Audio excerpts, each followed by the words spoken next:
जय Shri Radhe. Welcome back to your own channel state investment. This side your friend Ratan Anjana. So friend, option buying की एक ऐसी बेहतरीन strategy आपके साथ शेयर करने वाला हूँ जिसको खुद मैं यूज़ करता हूँ। इवन सेम स्ट्रेटेजी को मैं यूट्यूब लाइव पर 10:30 बजे आकर अपनी ऑडियंस के साथ प्लान करता हूँ। और इस स्ट्रेटेजी की खूबी ये है कि अगर आप ऑप्शन में बाइंग करते हो तो आपके प्रॉफिटेबल होने के जब ज़्यादा चांसेस होते हैं जब बाजार में आपको एंट्री मिलते ही बाजार आपके फेवर में मूव करे। अदरवाइज आपको एंट्री देने के बाद बाजार साइडवेज हो जाता है तो प्रीमियम डीके के कारण आपको नुकसान होने के चांसेस बढ़ जाते हैं। तो ऑप्शंस बाइंग में क्विक मूव आना चाहिए। तो ये एक ऐसी स्ट्रेटेजी है जहां पर ट्रैपिंग होती है। ट्रैपिंग के बाद हम लोग कंफर्मेशन के बाद इसमें ट्रेडिंग एंट्री प्लान करते हैं। तो चलिए सीधा आपको लेके चलता हूँ स्ट्रेटेजी के लॉजिक पर। सिंपली मैं आपको लेके चलूंगा। इस स्ट्रेटेजी को मैंने नाम दिया है नो ट्रेडिंग एरिया स्ट्रेटेजी। ठीक है, तो पहले मैं आपको इस स्ट्रेटेजी के दो पार्ट है, मैं आपको फर्स्ट पार्ट अभी आपके साथ यहाँ पर शेयर करने वाला हूँ। ठीक है, तो इसमें क्या होगा कि आपको क्या कर लेना है। सबसे पहले same day high low break trap trading, आप इसको नाम रीड कर पा रहे होंगे, same day low break trap trading strategy. आपको क्या करना है, 5 मिनट का टाइम फ्रेम रखना है निफ्टी में, और ये फिन निफ्टी में काफ़ी अच्छे से काम करेगी। तो आपको क्या कर लेना है, आपको देखना है ओपनिंग कैंडल। लेट से आपने 5 मिनट की ओपनिंग कैंडल को इस तरीके से कुछ मार्क कर लिया। लेट से ये आपकी ओपनिंग कैंडल बन गई है 5 मिनट में। अभी आपको क्या करना है, इस स्ट्रेटेजी में अगर बाजार पहले ओपनिंग कैंडल का हाई ब्रेक करता है, एक मिनट, यस, सो पहले मार्केट अगर ओपनिंग कैंडल का हाई ब्रेक करता है एंड हाई ब्रेक करने के बाद अगर यहाँ पर ओपनिंग कैंडल के ऊपर क्लोजिंग आ जाती है एंड बाजार अगेन जब रिवर्स हो जाता है, रिवर्स होकर बाजार ओपनिंग कैंडल के लो के नीचे क्लोज करता है, राइट। तो यहाँ पर आप देखोगे जब लो के नीचे क्लोज करेगा तो कौन सी कैंडल फॉर्म होगी, ऑब्वियसली एक रेड कैंडल फॉर्म होगी। तो इस रेड कैंडल फॉर्म होने के बाद आपको वेट कर लेना है एक अपोजिट कैंडल का। कहने का मतलब है आपको एक पुल बैक कैंडल का वेट कर लेना है। पुल बैक कैंडल बनने के बाद आपको क्या करना है, जब भी इस पुल बैक कैंडल का लो ब्रेक हो, इस पुल बैक कैंडल का लो ब्रेक हो, इस पुल बैक कैंडल के नीचे आप सिंपली अपनी एंट्री को प्लान कर लोगे। इस स्ट्रेटेजी का लॉजिक ये है कि यहां पर आप देखो कि डे हाई पर बाजार में जब प्रीवियस कैंडल हाई के ऊपर क्लोजिंग आती है तो यहां पर बायर ट्रैप हो चुके होते हैं। बायर ट्रैप होने के बाद हम लोग वेट करेंगे बाजार में कंफर्मेशन का। कहने का ये मतलब है कि बाजार को नीचे गिरने देंगे। बाजार जब गिरकर ओपनिंग कैंडल लो के नीचे क्लोजिंग कर देगा और एक पुलबैक कैंडल आ गई तो इसी पुलबैक कैंडल के नीचे हम लोग एंट्री प्लान कर लेंगे। सेम अपोजिट होगा जो है ऊपर साइड के लिए। लेट से बाजार किसी कंडीशंस में सेम हम लोग ये स्ट्रक्चर फॉर्म करेंगे। लेट से बाजार में ये ओपनिंग कैंडल बनी इस तरीके से, ये ओपनिंग कैंडल की रेंज है। ठीक है, ओपनिंग कैंडल बनने के बाद बाजार पहले नीचे की साइड में एक रेड कैंडल बना दिया, राइट। रेड कैंडल बनने के बाद बाजार यहाँ पर बढ़ जाता है, ओपनिंग कैंडल हाई के ऊपर क्लोजिंग दे देता है एंड यहाँ पर एक पुलबैक कैंडल आ जाती है। तो वाइस वर्सा हम लोग इसी रेड कैंडल हाई के ऊपर अपनी एंट्री को प्लान करेंगे। ठीक है, अच्छा, ये जो रेड कैंडल आप देख रहे हो, ये रेड कैंडल आपको चाहिए ऑप्शंस में, क्योंकि आप ऑप्शंस में ट्रेडिंग कर रहे हो। तो ये रेड कैंडल आप देखोगे कहां पर, ऑप्शन चार्ट में अपोजिट कैंडल। अपोजिट कैंडल को आप ऑप्शंस में देखोगे, न कि स्पॉट चार्ट पर। इस चीज का आपको स्पेशल ध्यान रखना है। चलिए, तो स्ट्रेटेजी के कुछ पॉइंट्स हैं, उस पर हम लोग फोकस कर लेते हैं। इस स्ट्रेटेजी में क्या होगा, सिंपली आपको टाइम फ्रेम रख लेना है कितना, 5 मिनट का टाइम फ्रेम आप इसमें रखोगे। ठीक है, अच्छा, ये थोड़ा सा मेरे को रफ करना पड़ेगा। ठीक है, मैं इसको रफ कर देता हूँ। तो यहाँ पर इस स्ट्रेटेजी में आपको जो टाइम फ्रेम है वो टाइम फ्रेम रखना है कितना, 5 मिनट का टाइम फ्रेम रहेगा, राइट। आपको 100 पॉइंट इन द मनी जाना है। 100 पॉइंट इन द मनी की आप प्रीमियम सिलेक्ट करोगे, क्योंकि ऐसे में क्या होगा, आपके जो बहुत सी बार प्रीमियम साइडवेज हो जाती है तो आपको इसमें एक स्पीडली मूव देखने के लिए मिलेगा। प्रीमियम थीटा डीके का आपको नुकसान नहीं होगा। अगर आपको वेडनेसडे एंड थर्सडे के दिन आप जाते हो तो आप एट द मनी भी प्लान कर सकते हो। कहने का ये मतलब है कि आप 100 रुपीज़ की प्रीमियम को भी प्लान कर सकते हो अगर आप निफ्टी में ट्रेड प्लान करते हो और फिर निफ्टी में। तो क्योंकि ये स्ट्रेटेजी स्पेशली निफ्टी में काम करेगी, क्योंकि 20 तारीख के बाद वैसे ही जो है केवल निफ्टी की वीकली एक्सपायरी होगी। तो ये स्ट्रेटेजी स्पेशल निफ्टी में काफ़ी अच्छे से काम करती है। आपको स्टॉप लॉस रखना है 10% का। लेट से आपकी एंट्री होती है 200 पे, 200 पे आपकी एंट्री होती है तो आपका एसएल रहेगा 10% का। कैसे आपने कैलकुलेट किया, 200 रुपये पे आपकी बाइंग हो रही है तो आपका एसएल रहेगा 20 पॉइंट का। लेट से आपकी एंट्री होती है 180 पर तो आपका स्टॉप लॉस होगा 18 पॉइंट का। इस चीज़ का आपको ध्यान रखना है, राइट। एक और चीज़ है इस स्ट्रेटेजी में जिसको मैं आपको ध्यान रखना है, आपको एंट्री के लिए हमेशा ऑप्शंस में अपोजिट कैंडल देखना है। इस चीज़ का आपको स्पेशली ध्यान रखना है। चलिए, तो ये हो गई same day trap trading. Same चीज़ को मैं अगर अपना क्या बोलते हैं चार्ट पर शेयर करूंगा तो आपको स्ट्रेटेजी बहुत अच्छे से समझ में आएगी। चलिए थोड़ा सा अभी हम लोग आगे मूव करते हैं। इसका एक और पार्ट है। एक और पार्ट में क्या आपको ध्यान रखना है, एक और स्ट्रेटेजी है, लेट्स से सेम स्ट्रेटेजी है।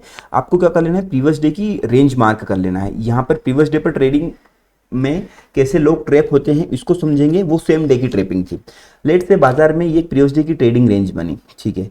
अगले दिन बाजार ओपन होने के बाद प्रीवियस डे हाई के ऊपर लेट्स से यहाँ पर कैंडल की क्लोजिंग कर देता है। प्रीवियस डे हाई के ऊपर कैंडल क्लोज करने के बाद एक पुलबैक आ जाता है। लेट्स से ये एक पुलबैक भी आ गया, ठीक है। तो आपको क्या करना है, यहाँ पर इस पुलबैक कैंडल का हाई या ग्रीन कैंडल का हाई जो भी ज्यादा हो इसका आपको हाई मार्क कर लेना है, राइट। एंड यहाँ से जो प्रीवियस डे कैंडल का जो हाई था वो हाई ऑलरेडी मार्क है, आपको इस हाई को भी मार्क कर लेना है। यहाँ पर आपको मार्क कर लेना है एनटीए। कहने का क्या मतलब है, नो ट्रेडिंग एरिया। इसका ये मतलब है कि यहाँ पर आपको कुछ भी ट्रेड प्लान नहीं करना है। इसके बाद आपको कंफर्मेशन का वेट करना है। अगर बाजार अगेन प्रीवियस डे में की रेंज में आ जाता है गिरकर और रेड कैंडल बन जाती है और उसके बाद अगर एक पुलबैक कैंडल आ जाती है तो अगेन आप इस पुलबैक कैंडल के नीचे सेल करने के लिए प्लान करोगे। इसके पीछे की साइकोलॉजी समझो। डे हाई के ऊपर बायर लेके गए लेकिन बायर में स्ट्रेंथ नहीं थी, बायर वीक थे, तो बाजार अगेन प्रीवियस डे की रेंज में आ गया। अभी बाजार जब प्रीवियस डे की रेंज में आ जाता है तो ये किसका एरिया बन जाता है, प्रीवियस डे की रेंज में, इस केस में सेलर का एरिया बन जाता है, राइट। तो यहां पर इस पुलबैक के नीचे आप इसमें सेलिंग की एंट्री प्लान करोगे। लेट से किसी केस में बाजार इस एरिया के ऊपर चला गया और यहां पर एक ग्रीन कैंडल को क्लोज कर दिया। यहां पर जो है इस ग्रीन कैंडल को क्लोज कर दिया। आपने एक एंटी एरिया मार्क किया था पुलबैक कैंडल के ऊपर का, इस ग्रीन कैंडल के ऊपर चला गया और यहां पर जाके एक इसने पुलबैक कैंडल बना दी। तो इस केस में क्या करोगे आप, इस पुलबैक कैंडल हाई के ऊपर अपनी को आपकी एंट्री प्लान हो जानी चाहिए लॉन्ग साइड के लिए, ठीक है। इसके पीछे की साइकोलॉजी क्या है, देखिए अगर जो बायर में स्ट्रेंथ होगी तो मार्केट में बायर इसको ऊपर लेके जाएंगे, सेलर जब अपना लास्ट ट्राई करेंगे, सेलर इसमें जब अपना लास्ट ट्राई करेंगे इसको नीचे लाने के लिए, राइट। अगर सेलर फेल होते हैं तो हमें इसके फुटप्रिंट दिख जाएंगे। हम लोग क्या करेंगे, सेलर जहां पर फेल हो रहे हैं इसी हाई के ऊपर अपनी लॉन्ग एंट्री को प्लान करेंगे। डोंट वरी, मैं आपको इसको चार्ट में समझाऊंगा, आपको बहुत अच्छे से समझ में आएगा, ठीक है। वाइस वर्सा इसी केस में हो जाएगा। लेट से यहाँ पर आपको ट्रैपिंग प्रीवियस डे का लो ब्रेक करता है, प्रीवियस डे लो के नीचे बाजार बोस इस तरीके से यहाँ पे क्लोज दे दिया और इसके बाद क्लोज करने के बाद एक पुलबैक कैंडल आ गई। तो ये एरिया आपके लिए बन जाएगा as a no trading area. बाजार जब अगेन प्रीवियस डे की रेंज में आ जाएगा तो एक पुलबैक पर आप लॉन्ग एंट्री प्लान कर लोगे। अगर बाजार गिर जाता है तो एक पुलबैक पर आप शॉर्ट एंट्री को प्लान कर लोगे। सेम इसमें भी वही चीज़ें हैं। आपको किन किन चीज़ों का ध्यान रखना है, टाइम फ्रेम क्या है, लॉजिक क्या है, आपको इसमें सिंपली 5 मिनट टाइम फ्रेम का यूज़ कर लेना है। चार्ट को के लिए आपको 100 पॉइंट इन द मनी जाना है। स्टॉप लॉस आप 10% प्रीमियम का रखोगे एंड एंट्री आप लोगे अपोजिट कैंडल में जो कि ऑप्शंस में रहेगी, ठीक है। चलिए अभी मैं चार्ट पर लेके समझाता हूँ, आपको बहुत अच्छे से ये स्ट्रेटेजी समझ में आ जाएगी। चलिए, तो पहले मैं आपको लेके चलता हूँ, ये रिसेंटली जस्ट कल का चार्ट है। यहाँ पर आप देखोगे ये प्रीवियस डे की रेंज मैंने मार्क की, आपको दिखेगा प्रीवियस डे की रेंज हम लोगों ने मार्क की। यहाँ पर आप देखोगे प्रीवियस डे की रेंज मार्क करने के बाद बाजार क्या हुआ है, प्रीवियस डे के लो को ब्रेक कर दिया, ठीक है। चलिए थोड़ा सा मैं इसको ऊपर लेके चलता हूँ, आपको अच्छे से चीज़ें समझ में आएगी।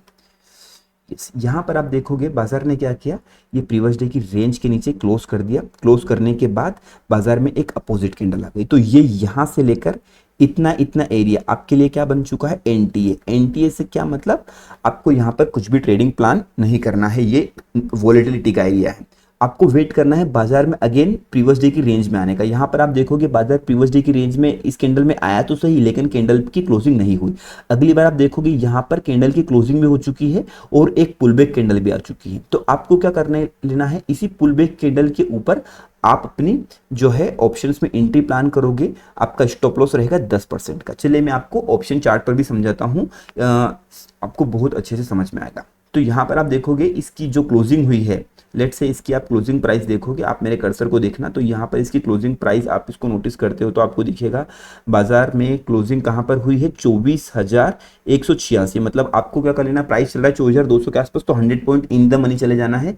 कहने का ये मतलब है आपको इस दिन 24,100 की प्रीमियम पर ट्रेड प्लान करना चाहिए था। तो यहाँ पर आप देखोगे ये कल के सेशंस में आप देखोगे बाजार इसके ऊपर क्लोज कर दिया, ओपनिंग कैंडल हाई के ऊपर क्लोज कर दिया। मतलब इससे कोई फर्क नहीं पड़ता, आपको सिंपली एक पुलबैक कैंडल देखना। आप देखोगे ये पुलबैक कैंडल आ गई, इस पुलबैक कैंडल के ऊपर आप अपनी एंट्री प्लान करोगे। आप देखोगे एक बिग मूव आपको देखने के लिए मिला है।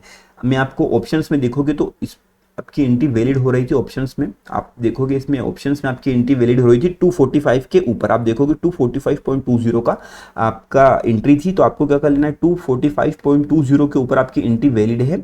आप 10% का स्टॉप लॉस लगाओगे, मतलब 24 पॉइंट का आपका स्टॉप लॉस रहेगा। आपको मिनिमम मैं तो सजेस्ट करूंगा, जब भी ट्रेपिंग होती है तो एक स्पीडली बिग मूव आता है, तो इस तरीके से आप देखोगे बिग मूव मिलेगा आपको 1:2 का टारगेट इजीली मिल सकता है। इसमें आप देखोगे इवन 1:3 तक ये गया है, क्योंकि इसमें स्पीडली मूव होता है, क्योंकि यहाँ पर ट्रेपिंग हुई है। एक और चीज़ आप समझोगे, थोड़ी सी साइकोलॉजी चीज़ है, मैं आपको साइकोलॉजिकल चीज़ें हैं यहाँ पर। आप देखोगे इंटेंसिटी ऑफ मूव क्या है, आप देखोगे ये जो ओपनिंग कैंडल है बाजार में, ओपनिंग कैंडल हाई के पहले ही स्पॉट में पुल बैक दिया है, मतलब ओपनिंग कैंडल क्लोजिंग नहीं हुई उसके पहले पुल बैक आया। लेकिन आप ऑप्शन चार्ट में सेम चीज़ को देखते हो तो यहाँ पर आपको चीज़ें समझ में आएगी कि बॉस ये तो क्लोजिंग भी दे चुका है ऑप्शन में ओपनिंग कैंडल हाई के ऊपर, और एक पुल बैक भी ओपनिंग कैंडल हाई के ऊपर आया, मतलब यहाँ पर एग्रेसिवनेस है, मतलब ऑप्शंस में एक अच्छा मूव आ सकता है इस कंडीशन में, क्योंकि जो है स्पॉट पे प्राइस ओपनिंग कैंडल हाई के ऊपर ब्रेक नहीं हुई है, क्लोज नहीं दिया है, लेकिन यहाँ पर इस कंडीशन में ऑप्शंस में हाई ब्रेक होकर ऊपर क्लोजिंग में आ चुकी है और बढ़िया पुल बैक आया है, तो ये यहाँ पर एक हाई प्रोबेबल ट्रेड आपके लिए बन जाएगा। आई होप आपको भी इसका लॉजिक समझ में आया होगा।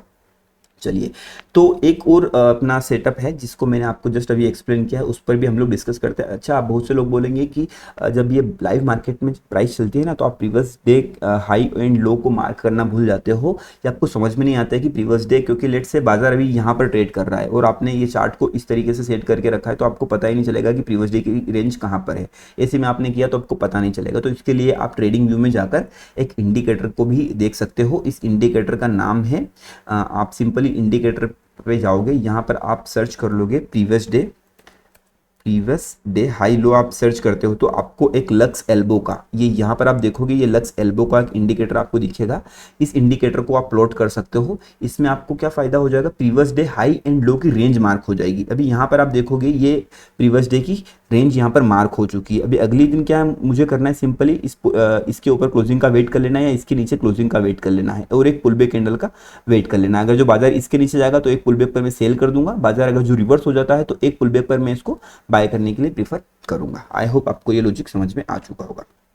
चलिए, एक और केस को समझ लेते हैं। जब बाजार में सेम डे में जो है पहले ओपनिंग कैंडल का हाई ब्रेक होता है एंड बाद में ओपनिंग कैंडल का लो ब्रेक होता है, तो इस केस में आपको क्या करना चाहिए, इस पर भी हम लोग समझ लेते हैं। तो इसके लिए मैं आपको सिंपली लेके चलूंगा 22 अक्टूबर के चार्ट पर। 22 अक्टूबर के दिन क्या होता है इसमें आपको समझ में आ जाएगा। चलिए, तो यहाँ पर आप देखोगे सेम स्ट्रेटेजी यहाँ पर इंप्लीमेंट हुई है। आप देखोगे आपको क्या कर लेना है, इस केस में ओपनिंग कैंडल का हाई मार्क कर लेना है। आपने लेट से ये ओपनिंग कैंडल का हाई मार्क कर लिया। आपको देखना है जब बाजार प्रीवियस ओपनिंग कैंडल हाई के ऊपर क्लोज दे दिया और एक पुल बैक दे दिया, ओपनिंग कैंडल का हाई ब्रेक करने के बाद एक पुल बैक दे दिया, तो ये एरिया आपके लिए बन जाएगा as an no trading area. क्या बन जाएगा, ये इतना एरिया आप लोगों के लिए बन जाएगा as a no trading area. मतलब यहाँ पर आपको कुछ भी ट्रेड प्लान नहीं करना है ओपनिंग कैंडल हाई से लेकर पुल बैक में। आपको वेट करना है जब भी बाजार इसके ऊपर क्लोजिंग देता है और एक पुल बैक आता है, तो आप इसमें लॉन्ग एंट्री के लिए प्रीफर करोगे। अगर बाजार अगेन रिवर्स हो जाता है, बाजार अगेन अगर जो रिवर्स हो जाता है एंड ओपनिंग कैंडल लो के नीचे क्लोज दे देता है, तो यहाँ पर आप देखोगे बाजार यहाँ पर रिवर्स हो चुका है, ओपनिंग कैंडल लो के नीचे क्लोजिंग भी आ चुकी है। तो ओपनिंग कैंडल लो के नीचे क्लोजिंग आ गई और एक पुल बैक दे दिया, तो यहाँ पर इसी के नीचे आप अपनी शॉर्ट एंट्री को प्लान कर लोगे ऑप्शंस में। अच्छा, एक और चीज, आप जब भी कभी या तो अपोजिट कैंडल नहीं मिलती, यहाँ पर आप बोलोगे सर ये तो अपोजिट कैंडल नहीं मिली, तो आप अगर किसी केस में आपको इनसाइड कैंडल भी मिलती है इस तरीके से, तो आप इनसाइड कैंडल को भी वैलिड कर लोगे। तो यहाँ पर इसी के नीचे आप एंट्री प्लान करते हैं, आप देखोगे आपको एक विद इन जस्ट कैंडल का हाई लो ब्रेक होते ही एक स्पीडली मूव मिला, और उसके बाद डे में आप देखोगे और बड़ा फॉल आया है। तो ये जो एक मूव हुआ है ना, आपको इसमें एक स्पीडली फॉल आया है। ये क्यों हुआ है, क्योंकि डे हाई पर ट्रेपिंग हुई है। आप देखोगे यहाँ पर ओपनिंग कैंडल का हाई ब्रेक हुआ, यहाँ पर बायर आ जाते हैं कि चलो भाई बाजार ऊपर की साइड जाने वाला है, लेकिन बायर डे हाई पर ट्रैप हो गए। बाजार में जैसे ही बायर ट्रैप होते हैं बाजार में एक स्पीडली फॉल आता है। स्पीडली फॉल आने के बाद आपको यहाँ पर सेल नहीं करना है, इस चीज़ का ध्यान रखना है। आपको वेट करना है ओपनिंग कैंडल के नीचे क्लोज होने का। जैसे ही ओपनिंग कैंडल के नीचे बाजार क्लोज हो जाए, या तो एक पुल बैक कैंडल आ जाए या एक इनसाइड कैंडल आ जाए, इसी के नीचे आप अपनी सेलिंग एंट्री के लिए प्लान करोगे। ठीक है, अभी आप बोलोगे जो नए लोग हैं उन लोगों को लगेगा कि ये तो आपने सिंपली चार्ट पे लेके चले गए और जिस दिन स्ट्रेटजी चली उस दिन का आपने चार्ट दिखा दिया। ऐसा नहीं है मेरे भाई। सिंपली आप क्या करो, डेली यूट्यूब पर आ जाओ मेरे साथ 10:30 बजे। मैं सेम स्ट्रेटजी पर अपने ऑडियंस के साथ, और मैं खुद भी ट्रेड प्लान करता हूँ, और इस स्ट्रेटजी को मैंने बैक टेस्ट किया हुआ है। उसके बाद ही मैं आपको ये स्ट्रेटजी शेयर कर रहा हूँ। लेकिन मैं आपसे एक रिक्वेस्ट करूंगा, अगर आप सेम स्ट्रेटजी पर ट्रेड प्लान करना चाहते हो तो पहले आप बैक टेस्टिंग कर लो, इससे आपको कॉन्फिडेंस मिल जाएगा। ये पहले मैंने भी गलतियां की थी कि जब मैं किसी स्ट्रेटजी को से यूट्यूब पर देखता था तो वहाँ से एक इंस्पिरेशन मिल जाती थी, हाँ यार ये स्ट्रेटजी तो बढ़िया काम करेगी, कर रही है। बैक टेस्ट भी करके देखा। अभी एक मैं आपको बैक टेस्ट करके दिखाऊंगा तो लंबा वीडियो हो जाएगा, राइट। तो बैक टेस्टिंग मैंने कर ली है और मैं सेम ट्रेडिंग यूट्यूब पर भी प्लान करता हूँ 10:30 बजे के बाद। तो यहाँ पर मैंने पहले क्या गलती की थी कि मैं जब नई नई स्ट्रेटजी देखता था तो मैं इंस्पायर हो जाता था और वहाँ पर अगले दिन ही उस स्ट्रेटजी पर ट्रेड करता था, और लेट से अगले दिन मुझे नुकसान हो गया तो फिर मैं सोचता था नहीं यार मजा नहीं है, ये स्ट्रेटजी सही है। फिर मैं कहीं दूसरी ओर कूद जाता था, फिर नई स्ट्रेटजी को ढूंढता था। इससे करके मैं टाइम खराब होता था और सब कुछ जो है समय का भी लॉस होता था, लॉसेस भी होते थे। तो ये चीजें आपको नहीं करनी है। आपको कॉन्फिडेंस चाहिए। कॉन्फिडेंस आपको तब आएगा जब आप खुद मैन्युअल जाकर इसको बैक टेस्ट करोगे। एटलीस्ट आप 20 ट्रेड को बैक टेस्ट कर लो। अभी आप मेरे बोलने पर इस स्ट्रेटेजी पर ट्रेड मत करो, आप पहले खुद से जाकर थोड़ी सी एफर्ट्स लगाने पड़ेंगे, आपको चीज़ें समझ में आएगी। एक बार खुद जाकर 20 देख ट्रेड को आप बैक टेस्ट कर लो, आपको खुद समझ में आ जाएगा कि हाँ मुझे इस पर ट्रेड करना चाहिए या नहीं करना चाहिए। क्योंकि सिंपल सी चीज़ है, देखो आप मार्केट में 100 स्ट्रेटेजी है, लेकिन जब तक आप एक स्ट्रेटेजी पर मास्टरी नहीं करोगे, एक स्ट्रेटेजी पर बार बार ट्रेड प्रैक्टिस नहीं करोगे, तब तक आप ट्रेडिंग में पैसा नहीं निकाल पाओगे। अगर आपने एक दिन नई स्ट्रेटेजी पे, पहली स्ट्रेटेजी पे ट्रेड किया, फिर दूसरी पे, फिर तीसरी पे, तो इसे आप गोल गोल घूमते रह जाओगे और आपका जो डीमेट अकाउंट है वो समय के साथ इस तरीके से चलता चला जाएगा। तो आई होप आपको मेरी बात समझ में आ रही है। आपको वीडियो और मेरा कंटेंट स्ट्रेटेजी अच्छी लग रही हो तो आप इस पर कमेंट करके लाइक कर सकते हैं, या स्ट्रेटेजी को समझने में कुछ भी प्रॉब्लम आ रही हो तो आप मुझे कमेंट करेंगे, डेफिनेटली मैं उसका रिप्लाई दूंगा। तब तक के लिए thank you very much for watching.